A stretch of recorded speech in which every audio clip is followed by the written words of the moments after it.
সবাই বলে যে এখানে ভূত থাকে, আর আজকের ব্লগটা একটু আলাদা রকমই হতে চলেছে, তো তোমরা দেখতে থাকো, ঠিক আছে। ওই জায়গাটায় তোমরাকে যেয়ে দেখাবো যে জায়গাটা কেমন আর কেমন কি কন্ডিশন, ঠিক আছে। তো চলো আমার সঙ্গে থাক।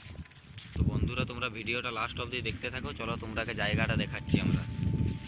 তোমরা কি সত্যি ভূত দেখেছো কোনোদিন? যদি না দেখে থাকো তাহলে অবশ্যই আমার সাথে থাকবে, আমরা ভূত দেখাবো। ভূত হয় আর ভূতের জায়গাটা হচ্ছে ওই দিকে, ওই দেখো ওইখানটায়, ওই গাছটার গোড়ায় শুনেছি। তারপর ওইখানকে যাই, চলো। এই দেখতে পাচ্ছ আমরা দুজন এখন বেরিয়ে গেছি আপাতত। চলো যাই ভূত দেখা হচ্ছে।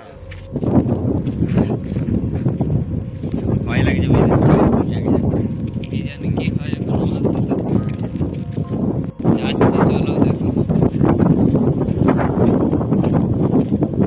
আমরা সেই জায়গাটাকে ফাইলে নিয়ে চলে আইছি, তো তোমরা একবার ভালো করে দেখে নাও জায়গাটা কেমন লাগাই, ঠিক আছে। একবার ভালো করে দেখে নাও, তারপর তোমরা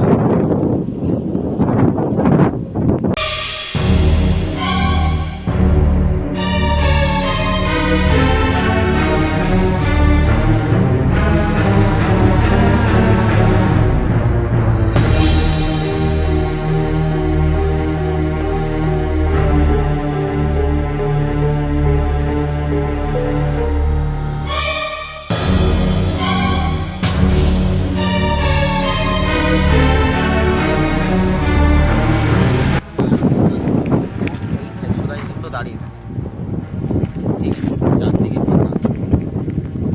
তোমরা কি দেখতে চাও যে আমরা এই পুরো জায়গাটায় রাত কাটাই,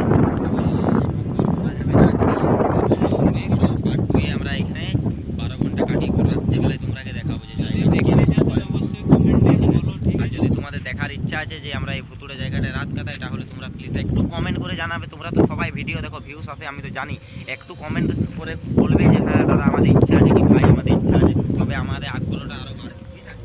এই ভুতুড়ে জায়গাটায় আমরা এক রাত কাটাবো, ঠিক আছে।